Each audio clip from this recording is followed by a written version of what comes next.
Bonjour à nouveau tout le monde, mon nom est Mathieu Paquette et vous êtes sur la chaîne YouTube de la politique américaine simplifiée.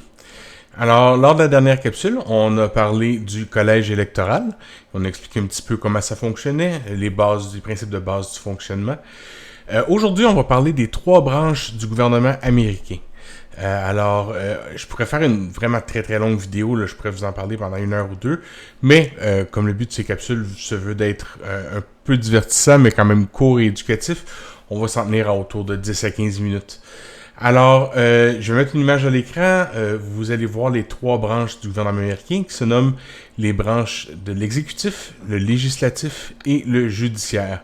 En anglais, on dit executive, legislative et judiciary. Donc, on va commencer par la branche qui est probablement la plus simple, qui est l'exécutif. Donc, l'exécutif, c'est probablement la branche avec laquelle vous êtes déjà un peu familier. C'est composé du président des États-Unis, en ce moment Joe Biden, le vice-président, en ce moment Kamala Harris, et le cabinet. Donc, le cabinet, c'est 15 départements, comme par exemple le Trésor, la Défense, les transports, le housing, qu'on dit en anglais, l'habitation. Donc, c'est similaire un petit peu au ministère, au principe des ministères qu'on peut trouver au Québec et au Canada. Alors, on va avoir un ministère des Transports. Ben, eux, ils ont un Secretary of Transport, un secrétaire au transport. Donc, un petit peu le même principe à ce niveau-là, encore une fois, là, pour faire un parallèle entre la politique canadienne et américaine. Les gens dans la chaîne de l'exécutif, c'est les gens qui sont dans la chaîne de succession. Donc, quand on parle de succession, évidemment, on parle de qu'est-ce qui arrive si jamais le président décède, peu importe la raison. Comme la plupart d'entre vous le savez, c'est le vice-président qui va prendre la relève à ce moment-là. Par contre, s'il arrivait un malheur et que le président et le vice-président décédaient, alors à ce moment-là, c'est la personne qu'on appelle en anglais le Speaker of the House. Je crois pas qu'il y ait de traduction en français, là, mais c'est le chef de la chambre du Congrès, qui est une personne du parti majoritaire au Congrès. On va parler du Congrès un petit peu plus tard. Ensuite, ça tomberait, cette personne-là également décède, ce qui serait très très malchanceux. À ce moment-là, ça devient le président du Sénat. Et puis, une suite. Alors, tous ces gens-là, ça va jusqu'au secrétaire de l'agriculture, là, qui est comme probablement le 15e en ligne. Mais tous ces gens-là se succèdent là, pour la succession à la présidence si jamais il arrivait un malheur. Il y a d'ailleurs une série intéressante, là, si vous avez Netflix, enfin je crois qu'elle est sur Netflix, qui s'appelle Designated Survivor, qui est évidemment une série de fiction, mais qui était fort intéressante. Alors, le rôle de la branche exécutive, dans le fond, la branche exécutive a un pouvoir de veto, donc peut décider de s'opposer à une loi. Donc, si le Congrès lui envoie une loi et que le président s'y oppose fortement, il a le droit d'apporter un veto. Ce veto-là peut être renversé par le Congrès. Les ordres exécutifs, donc un président peut lui-même décider de mettre une loi en place via ce qu'on appelle un executive order, donc un ordre exécutif. C'est également la branche exécutive qui va s'occuper de politique étrangère et de tout ce qui est le militaire. Aux États-Unis, le président américain est considéré comme étant le commandant en chef, commander-in-chief. La deuxième branche qu'on va parler, c'est le judiciaire. Donc le judiciaire, ce que c'est la branche qui fait l'interprétation des lois qui sont en vigueur, que ce soit des simples lois ou encore la Constitution américaine. Donc, une partie du judiciaire que vous avez déjà entendu parler, fort probablement, c'est la Cour suprême.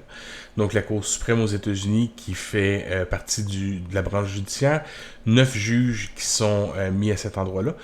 On va faire une autre vidéo dans le futur au sujet de la Cour suprême. C'est quand même un sujet qui est assez vaste, puis qu'on peut parler aussi pendant longtemps. Donc, je vais vraiment juste passer rapidement. Mais ça inclut pas juste la Cour suprême. Le judiciaire, ça inclut aussi toutes les cours d'appel fédérales et les cours de district fédéral. La branche judiciaire devrait en principe ne pas être politique, mais la réalité, c'est que ça l'est rarement. Les présidents républicains vont mettre en place des juges républicains, les présidents démocrates vont mettre en place des juges démocrates. Je veux dire, ça fait du sens, c'est assez rare qu'on va voir du grand bipartisme à ce niveau-là. Il y a quand même, ça demeure des humains, même si les juges doivent être impartiaux, il y a un facteur humain là, qui est indéniable. Comme je le mentionnais, les juges sont mis en place par le président avec une approbation du Sénat, ce qui peut parfois rendre la vie un petit peu plus compliquée. Donc, si jamais on a un président démocrate et un Sénat qui est à majorité démocrate, il n'y a pas de problème, on peut passer pas mal qui on veut. Alors que si on a, par exemple, un président républicain avec un Sénat, dis-je bien, qui est démocrate, à ce moment-là, le président républicain va probablement devoir mettre un peu d'eau dans son vin et mettre quelqu'un qui est un petit peu, qui est quand même républicain, mais qui est un peu plus près du centre qu'il l'aurait fait en temps normal lorsqu'il y aurait eu un Sénat républicain. Donc, en gros, c'est ça, c'est vraiment le judiciaire. Et finalement, le législatif. Donc, le législatif, le nom le dit, c'est ce qui fait les lois. Ça comprend il y a deux sous-branches à la branche législative. Donc, on a le Sénat et le Congrès. Le Sénat, en gros, c'est 100 sénateurs, donc il y en a 2 par État. Donc chaque État, peu importe sa taille, que ce soit le Wyoming ou la Californie, va avoir 2 sénateurs. Ça crée une certaine imbalance où certains États qui sont moins populés démographiquement ont une surreprésentation versus d'autres États qui, eux, ont plus de population et sont sous-représentés démographiquement par leur nombre de sénateurs. Donc, au niveau du Sénat, un petit État comme l'Idaho va avoir le même impact qu'un grand État comme le Texas. Les sénateurs, contrairement au Canada, donc au Canada aussi on a un Sénat, mais c'est pas tout à fait la même chose. Au Canada, les sénateurs sont mis en place, c'est des postes qui sont donnés, et puis c'est un autre débat, mais le Sénat au Canada est, en fait, c'est dû à la monarchie de l'Angleterre et c'est plus une figure qui sert pas à grand chose si on est honnête, mais bref, on passe à autre chose. On parle de politique américaine. Aux États-Unis, le Sénat, c'est des gens qui sont élus avec un terme de 6 ans. Donc, les gens sont élus à chaque 6 ans. Il y a une élection. C'est pas tous les sénateurs qui sont élus en même temps. Donc, il y a le tiers des sénateurs qui sont pour les élections. À chaque 2 ans, il y a un tiers du Sénat qui se renouvelle. Il n'y a pas de limite de terme. Donc, un sénateur peut être là pendant 50 ans. Il n'y a pas de problème. Il n'y a pas de limite d'âge non plus.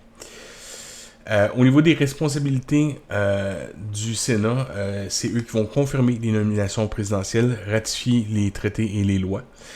Et puis, il y a 100 sénateurs. Ça arrive quand même assez fréquemment qu'il y a 50-50. Donc, 50 démocrates, 50 républicains. Ça ne veut pas nécessairement dire que parce qu'on est démocrate qu'on va toujours avec la ligne démocrate, parce qu'on est républicain, on va toujours pour la ligne républicaine. Il arrive parfois, il y a des gens qui sont très très à gauche, très très à droite, il y a des gens qui sont un peu plus centristes, donc il y a des démocrates qui sont un petit peu à tendance droitiste, il y a des républicains qui sont un petit peu à tendance gauchiste, mais ça arrive que des fois il y a un vote qui est à égalité, alors 50-50. Dans ce cas-là, c'est pas une impasse, c'est le vice-président qui va voter, et lui évidemment, dans la très très très très très grande majorité des cas, va voter selon la ligne du parti, donc c'est un vice-président démocrate va voter du même côté que les démocrates et c'est un vice-président républicain va voter du même côté que les vice-présidents républicains. La seconde sous-branche, c'est le Congrès. Donc le Congrès, c'est 435 membres qui, eux, sont proportionnels à la population de chaque État. Donc, l'État de New York va avoir beaucoup plus de représentants au Congrès que l'État du Dakota du Sud, par exemple. Donc, eux, c'est des termes de 2 ans. Donc, eux, à chaque 2 ans, leur siège revient en jeu. Encore une fois, aucune limite de mandat ni d'âge, mais c'est la raison pour laquelle les Américains sont si souvent en élection. Donc, à chaque année paire, donc en 2022, 2024, 2026, 2028, il y a des élections à chaque année. Le président, lui, est élu aux 4 ans. Donc, cette année, les Américains vont élire soit Kamala Harris, soit Donald Trump. Et ce mandat-là va aller jusqu'en 2028. Mais il va y avoir encore une élection en 2026 qui ne sera pas pour le président, mais bien pour le Congrès ainsi que pour le tiers du Sénat. Les responsabilités du Congrès, c'est d'élire le président en cas d'égalité du collège électoral. C'est une responsabilité qui n'arrive pas très très souvent, mais comme on a parlé lors de la vidéo d'hier, il y a 538 personnes au collège électoral. Si jamais il y avait eu une égalité à 269 votes de chaque côté, c'est le Congrès qui choisirait, qui ferait le tiebreaker, vous me pardonnerez l'anglicisme. C'est également eux qui font passer des lois, donc tout ce qui est budget, tout ce qui est les lois du pays, tout ça, c'est eux qui vont présenter les lois, un petit peu comme ici les députés font à l'Assemblée nationale. Alors, la raison pour laquelle il y a un système comme ça à 3 branches, que le système a été mis avec l'exécutif, le judiciaire et le législatif, les Américains, encore une fois, je pense pas qu'il y ait une bonne traduction, mais disent checks and balances. Donc, c'est pour s'assurer d'une équité, d'une justice, et que chaque système, chaque branche s'assure que l'autre branche fonctionne correctement, sans corruption, etc. Évidemment, si en principe, vous pourrez avoir une opinion que c'est pas toujours comme ça, mais par exemple, le législatif peut surpasser les droits de veto présidentiels. L'exécutif peut passer des vétos, justement, et le judiciaire peut rendre des décisions inconstitutionnelles, que ce soit des lois passées par le Congrès ou des ordres exécutifs passés par le président. Le judiciaire peut décider de rendre ces lois-là inconstitutionnelles. Donc, écoutez, ça fait un petit survol. C'est encore une fois, c'est un tour assez rapide.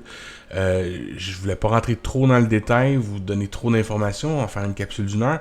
On a gardé ça vraiment assez superficiel, mais ça vous donne quand même une petite idée de comment fonctionne ce système américain. Pour la prochaine capsule, j'allais dire un auditeur, mais en fait mon frère qui suit ma chaîne YouTube, qui m'a fortement suggéré de vous parler des 2 partis, donc les démocrates et les républicains. Pour les gens qui ne savent pas comment ça fonctionne, on va parler un petit peu de ces 2 partis-là. Qu'est-ce que c'est, d'où ça vient, est-ce qu'il y a d'autres partis, est-ce qu'il existe d'autres partis aux États-Unis que juste les démocrates et les républicains? La réponse est oui, mais on va vous expliquer un petit peu comment ça fonctionne parce que c'est quand même assez différent du système canadien de ce côté-là, puis c'est quand même assez intéressant. Donc, jeudi, on va parler des 2 partis ainsi que des partis tiers. Et puis, si vous avez d'autres idées, d'autres choses que vous aimeriez que je parle, n'hésitez pas à le laisser en commentaire. Je vous invite à vous abonner évidemment à la chaîne Facebook et à la chaîne YouTube ainsi qu'à ma page Facebook. Je vous remercie beaucoup et à la prochaine.